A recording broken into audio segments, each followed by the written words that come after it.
Quiet, please.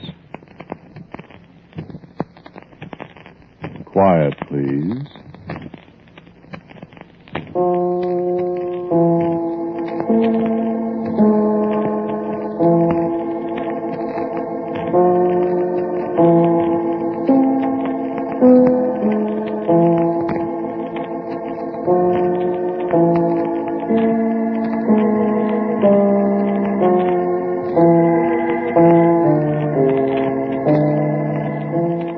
American Broadcasting Company presents Quiet Please, which is written and directed by Willis Cooper and which features Ernest Chappell. Quiet Please for tonight is called Pavanne.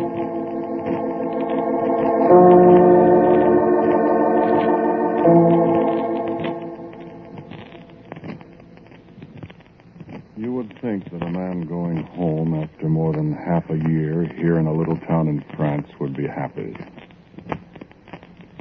I came over here in November on one of those post-war jobs. I've been here in Vignecourt ever since. The house here was built in 1341, and the old cemetery out near the abandoned airfield can tell you how many generations of Rocheforts have lived and died here. It was, of course, the oddest kind of coincidence that I, Andrew Pierre Etienne Rochefort, whose family had been American since the days of Lafayette, should return to his ancestral home.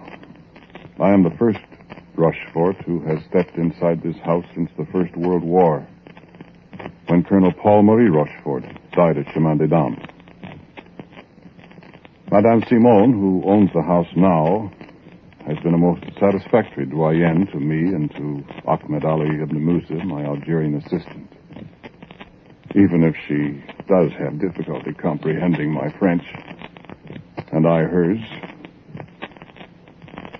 I have succeeded in having the ancient piano tuned. There's an American cook here in town who was a piano tuner in civilian life. And Ahmed Ali and I have spent some pleasant evenings, alternately at the piano and in long and complicated discussions of Christian and Mohammedan theology. Ahmed shares with me an inordinate admiration for the works of Ravel, and in particular the one called Pavanne pour une enfant défunte, Pavanne for a dead princess. You remember?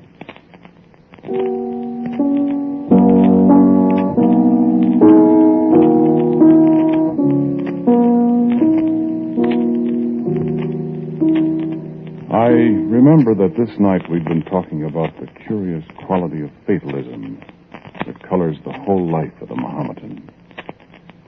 It's all prescribed for us, the prophet said, before we're born, you see. But you do admit that individuals can alter the patterns of their own lives and of others, don't you, Ahmed? We only think we alter them, Andrew. Whatever we may do is merely bringing to life the cosmic play script that is already written for us. We're bound by the script as actors are. As a matter of fact, we are actors, playing parts in a drama. Or a comedy. Yes, or a comedy that we've never rehearsed. That unfolds for us, minute by minute, hour by hour, day by day. Yeah, it's reducing life to a pretty uninteresting formula, Ahmed. No, by all means, no. On the contrary, I find it provides me, at least, with a consuming curiosity to see what's on the next page. Well, it certainly simplifies things, doesn't it? It occasionally provides a surprise. Such as the fact that I'm not going to play the Pavanne again for you tonight. What is written is written. In that case, I'll just cross up the prophet and play it for you then.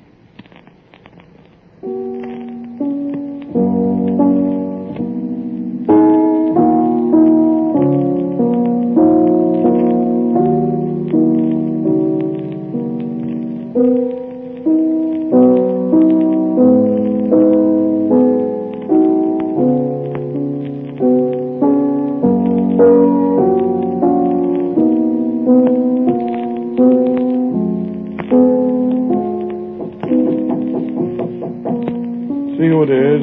Will you walk with? Of course.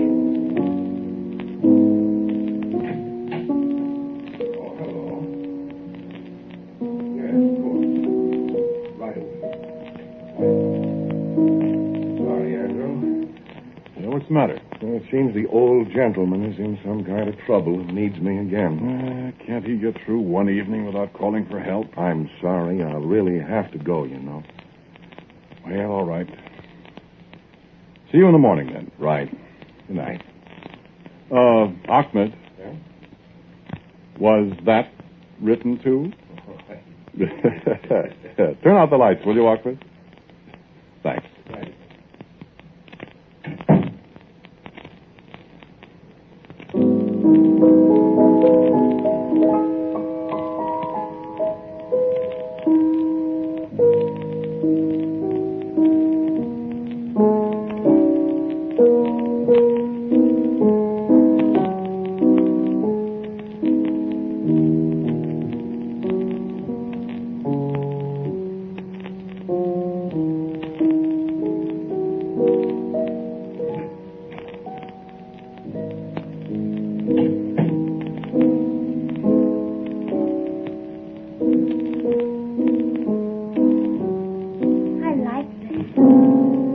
Who's that?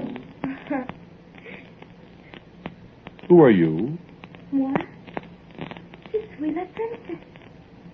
What? I am the princess. Now, wait a minute. I'm sorry. I heard you playing my song, and I wanted to see you. You played very nicely. Well, thank you. Where are you? I can't see you. I'm right here.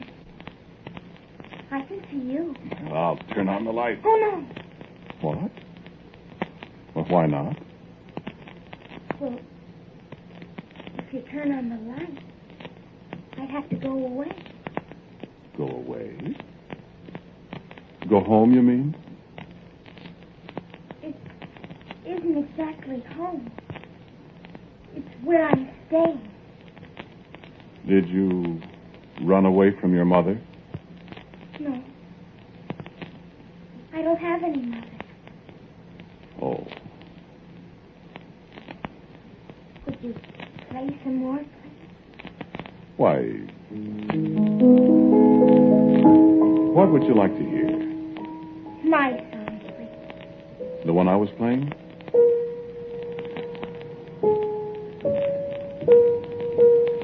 Yes, please. Why do you call it your song?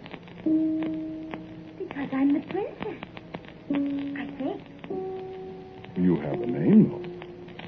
Oh, yes. Joan. In French, it's Jean. That's a very pretty name. Yes.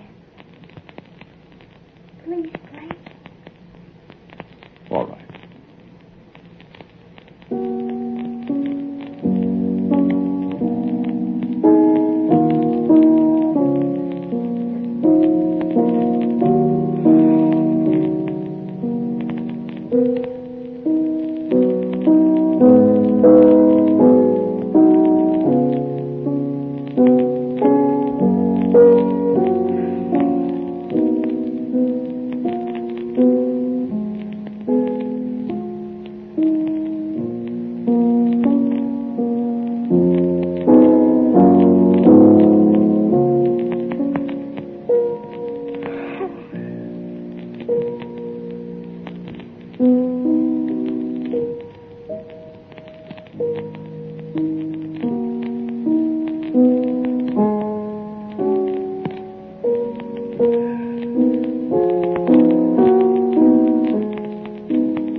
Yeah, there now. Oh, it was beautiful. Well, thank you. I must go now. Wouldn't you like a chocolate bar to take with you? I don't know what that is. It's nice to eat. No, thank you. Well, maybe your folks would like it. I don't have any folks. Do you have? Me? Oh, yes. I have a wife. You don't have a little girl? No. Not yet. I could be a little girl if you wanted me to. You could. Maybe you wouldn't want me to. Well, I don't know, Joan. I haven't seen you yet. Well, someday you can see me. If you really want to. I'd like to very much. But now I have to go. Would you like me to go with you? It's awfully dark out. And it's late. Oh, no. I'm not afraid of the dark. I will kiss him now. In the dark, I felt the touch of the child's lips on my forehead. And I was conscious of a sweetness and a sadness that was almost a physical blow. And she spoke again in the darkness. Well, what? I called to her. Joan, wait. Wait, child. Play my song some other night and I'll come back. And then the door closed, and I was alone. I sat for a long time in the dark, thinking of what the war had done to so many thousands of children. Nameless, homeless, hopeless. And it was a long time before I began suddenly to wonder. This little girl, this little princess, spoke English. Where did she learn that? And where did she learn the name of the song? Why was she afraid of the light?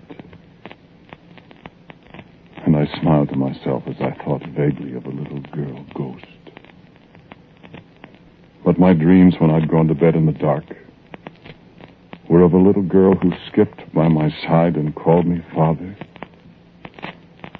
but who faded into nothingness when I reached for her hand.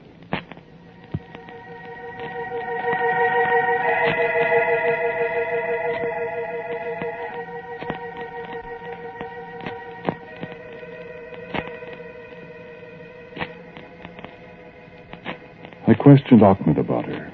He knew nearly all the unhappy, skinny children of Vineyard Court. None of that description, Andrew. I'm sure I remember it. I asked Miss Lewis, the Quaker girl at the little hospital. No. I'm certain I've never seen a child that answers to that. You say her name is Joan? Joan. That's right. I've never seen her. Well, new children appear almost every day. I'll watch for her, Andrew.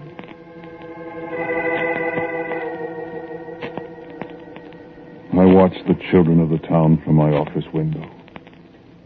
I found myself paying only half-hearted attention to the ponderous trivialities the town dignitaries brought to my desk. I found myself listening for a certain voice in the clamor of children playing somberly in the street. You will pardon me, I am sure. I've always considered myself a practical, down-to-earth person. And I wish you to consider the effect such an occurrence has upon such a man. You can understand, I am sure,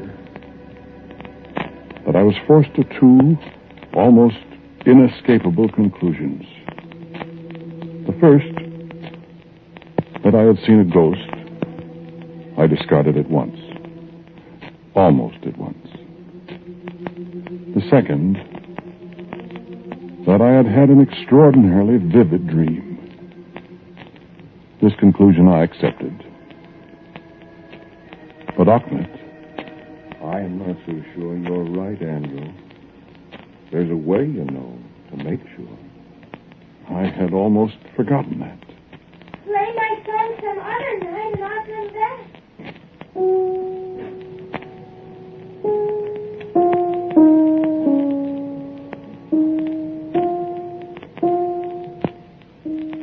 It wasn't merely curiosity. Something about this sweet, childish voice had aroused sentiments in me that I didn't know I possessed. Margaret and I have been married 7 years. We had resigned ourselves to the fact that we should probably always be childless. But Joan, the homeless, fatherless, motherless waif who had come to me in the darkness, might she not be the child Margaret and I wished we could have? I determined to try to bring her back. Yes, I admit I felt foolish as I sat down in the dark at the piano. And I placed my flashlight beside the keyboard. I was to regret that. It was very dark and very quiet as I began.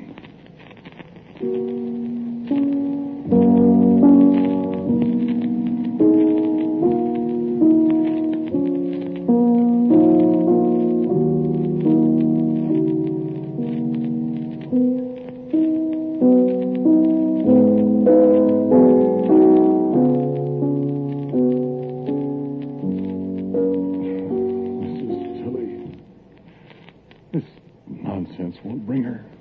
Oh, but I'm here. Joan. It was so beautiful. Where did you come from?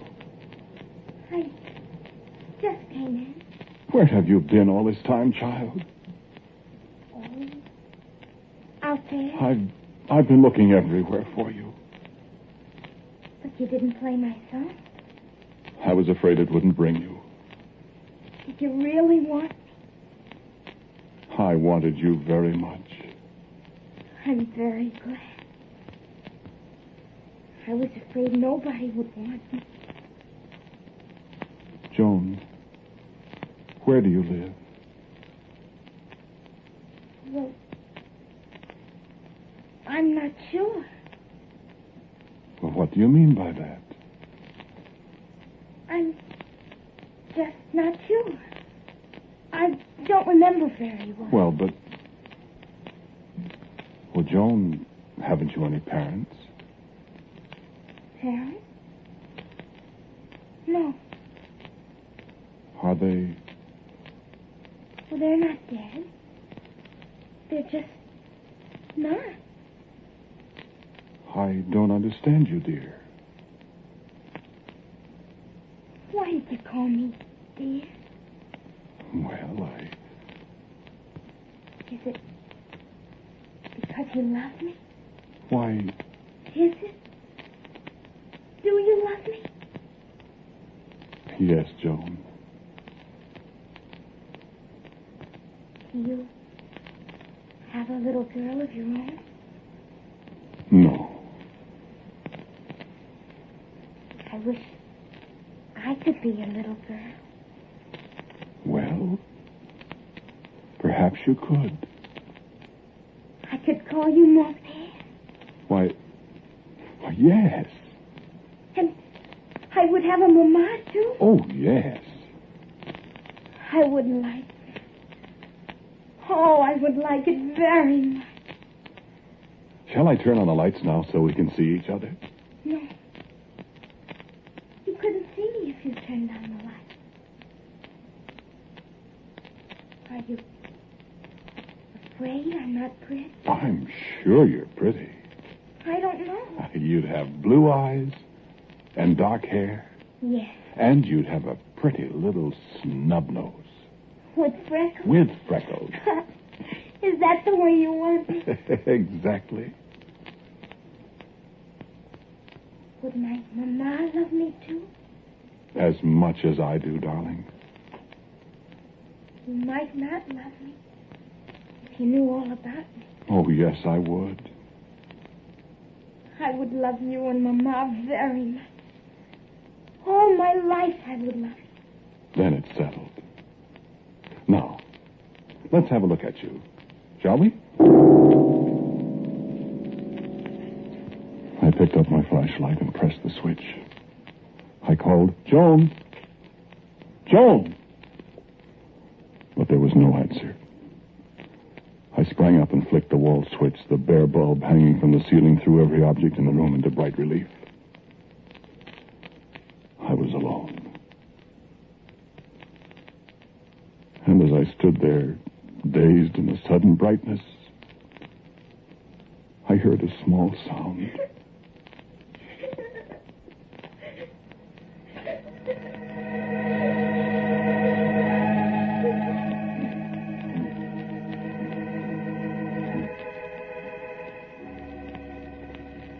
I need not tell you of the bitterness in my heart when I realized what I had done. I need not tell you of the agony that sent me racing into the night outside, calling frantically for the child. I needn't tell you of the doubt and wonder, the wild thoughts that clutched at me. Was it a dream? It couldn't have been a dream. Was it a ghost I had seen? I couldn't bring myself to believe that. And yet, I took leave of absence.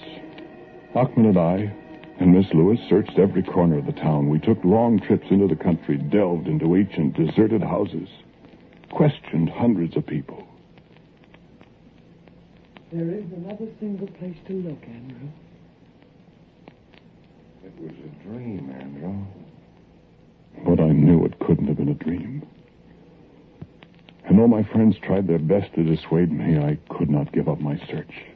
Night after night, I sat at the piano. But never the sound of a softly opening door, never anything but silence and solitude and an overpowering sense of guilt. And I fell ill. Ahmed and Miss Lewis were with me a great deal. Can you drink this, Andrew? Watching me, nursing me, stilling my delirium. Take it easy, old boy. At last the fever passed, and I opened my eyes to the same dingy, ancient room in the house of my forefathers.